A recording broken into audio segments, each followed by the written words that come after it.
Agriculture शब्द आपने तो जरूर सुना होगा और आप जानते भी होंगे कि एग्रीकल्चर क्या होता है। एग्रीकल्चर को हिंदी में कृषि या खेती करना कहते हैं। आप किसी दूर दराज गांव से बिलोंग करते हैं तब आपने एग्रीकल्चर को काफी पास से जिया होगा कि एग्रीकल्चर क्या है। वहीं अगर आप किसी टाउन से हैं तो आपने एग्रीकल्चर को जरूर महसूस किया होगा। आपकी थाली में जो तरह तरह के पकवान होते हैं ना, तरह तरह की सब्जियां होती है, सबकी सब एग्रीकल्चर की ही तो देन है। एग्रीकल्चर से संबंधित ही एक और टर्म है जिसे कहते हैं ऑर्गेनिक एग्रीकल्चर, जो हमें प्रकृति, मनुष्य और जानवरों को नुकसान पहुंचाए बिना एग्रीकल्चर सिखाता है। ऑर्गेनिक एग्रीकल्चर से संबंधित आपकी जिज्ञासा को शांत करने के लिए ही क्विक सपोर्ट आपके लिए वीडियो फुल डिटेल में लेकर आया है। तो चलिए वीडियो शुरू करते हैं और जानने का प्रयास करते हैं कि ऑर्गेनिक एग्रीकल्चर क्या है। तो ऑर्गेनिक एग्रीकल्चर क्या है ये जानने के पहले हम जान लेते हैं कि इनऑर्गेनिक एग्रीकल्चर क्या होता है। इनऑर्गेनिक एग्रीकल्चर में किसान अधिक पैदावार के लालच में अधिक रासायनिक उर्वरकों और कीटनाशकों का इस्तेमाल करते हैं, जिससे पैदावार की मात्रा तो बढ़ जाती है, लेकिन इनऑर्गेनिक एग्रीकल्चर से फसल की गुणवत्ता कम हो जाती है, मिट्टी की उर्वरता शक्ति क्षीण हो जाती है और इनऑर्गेनिक एग्रीकल्चर का हमारे इकोसिस्टम पर भी बुरा प्रभाव पड़ता है। अब हम वापस आते हैं अपने मूल प्रश्न पर। ऑर्गेनिक एग्रीकल्चर इनऑर्गेनिक एग्रीकल्चर का उल्टा होता है। ऑर्गेनिक एग्रीकल्चर में कोई रासायनिक खाद या कीटनाशक दवाओं का उपयोग नहीं होता है। इसमें गाय के गोबर, मूत्र, कंपोस्ट खाद, जैविक खाद, वर्मी खाद तथा हरी खाद का इस्तेमाल होता है। इन सब का प्रकृति पर कोई बुरा प्रभाव नहीं होता है, इसीलिए ऑर्गेनिक एग्रीकल्चर काफी इको फ्रेंडली होता है। इसमें पैदावार की गुणवत्ता में भी अधिक सुधार होता है। इस प्रकार के ऑर्गेनिक फूड हमारी हेल्थ के लिए काफी फायदेमंद होते हैं। आज पूरी दुनिया ऑर्गेनिक एग्रीकल्चर को प्रमोट कर रही है। लोग अब फिर से इनऑर्गेनिक एग्रीकल्चर को छोड़कर ऑर्गेनिक एग्रीकल्चर को अपना रहे हैं और वर्तमान पीढ़ी को अपने भविष्य को रासायनिक उर्वरकों से होने वाले दुष्प्रभाव से बचा रही है। अब आपके माइंड में एक प्रश्न आ रहा होगा कि आखिर क्यों पूरी दुनिया इनऑर्गेनिक से ऑर्गेनिक की तरफ शिफ्ट हो रही है। इस सवाल को भारत के संदर्भ में समझने की कोशिश करते हैं। आजादी के बाद भारतीय कृषि कुछ खास अच्छी सिचुएशन में नहीं थी। भारत के अनाज भंडारण में कमी हो गई थी।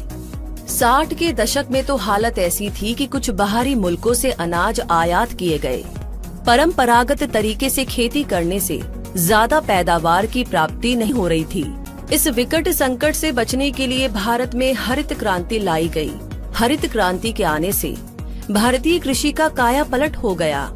अब खेती में नए नए मशीनरी, सिस्टम, संसाधन प्रयोग होने लगे। इसी के साथ खेतों में ज्यादा पैदावार के लिए भी कई तरह के आर्टिफिशियल फर्टिलाइजर प्रयोग किए जाने लगे। हरित क्रांति का भारतीय कृषि पर बहुत बड़ा प्रभाव पड़ा। गेहूं के उत्पादन और चावल के उत्पादन में 2 गुना इजाफा हुआ और भारत बहुत जल्द अनाज की समस्या से बाहर निकल गया। और हरित क्रांति की बदौलत भारत अनाज के मामले में स्वावलंबी तो बन गया, लेकिन कहते हैं ना कि जो चीज हमारे लिए कभी वरदान होती है वही चीज अभिशाप भी बन जाती है। हुआ कुछ ऐसा ही कि हरित क्रांति के बाद रासायनिक उर्वरकों के बेतहाशा इस्तेमाल से धरती विषाक्त होने लगी। अधिक सिंचाई की वजह से कई जगहों पर भूमिगत जल स्तर काफी नीचे चला गया। इनऑर्गेनिक एग्रीकल्चर से जो पौधों के डंठल होते हैं उनका इस्तेमाल किसान चारों के रूप में करने लगे, जिससे पशुओं की सेहत पर भी इसका ज्यादा प्रभाव पड़ा। कीटनाशक के छिड़काव से जो फायदेमंद कीट थे वो भी लुप्त होने लगे। इससे हमारा इकोसिस्टम काफी ज्यादा कुप्रभावित हुआ। इन सब की वजह से ही ऑर्गेनिक एग्रीकल्चर पर जोर दिया जाने लगा और आज स्थिति ये है कि पूरी दुनिया ऑर्गेनिक एग्रीकल्चर की ओर शिफ्ट हो रही है। अब हम जानते हैं कि ऑर्गेनिक एग्रीकल्चर के फायदे क्या क्या है। पहला तो ये कि ऑर्गेनिक फूड का सबसे बड़ा बेनिफिट यही है कि जो ऑर्गेनिक फूड होते हैं उसमें किसी भी प्रकार के हानिकारक रासायनिक तत्व नहीं होते हैं, जो इंसानी सेहत के लिए काफी फायदेमंद होते हैं। दूसरा है ऑर्गेनिक एग्रीकल्चर से किसानों को आर्थिक स्तर पर काफी फायदा होता है। ऑर्गेनिक फूड दुगने दाम पर बेचे जाते हैं और बाजार में इसकी मांग भी बनी रहती है। जैसे ऑर्गेनिक गेहूं 40 से 45 रुपए किलो, सरसों का ऑर्गेनिक ऑयल 200 रुपए के करीब बेचा जाता है, जो सामान्य दाम से दुगुना है। तीसरा है ऑर्गेनिक खाद का इस्तेमाल करने से मिट्टी की खाद शक्ति में वृद्धि होती है, जिससे पैदावार में इजाफा होता है। चौथा है कि ऑर्गेनिक खेती में सिंचाई के लिए अधिक जल की आवश्यकता नहीं पड़ती है, जिससे भूमिगत जल स्तर में इजाफा होता है। पांचवा है कि इसमें खाद के लिए कंपोस्ट खाद, वर्मी खाद का उपयोग किया जाता है और कंपोस्ट खाद में कचरे का उपयोग किया जाता है, जिससे होने वाले रोगों में कमी होती है। छठा है कि रासायनिक खाद का उपयोग नाम मात्र होने से लागत में कमी आती है, जिससे किसानों के जेब पर कम बोझ पड़ता है। तो इतना सब जानने के बाद अब हम ऑर्गेनिक एग्रीकल्चर का थोड़ा सा इतिहास जान लेते हैं।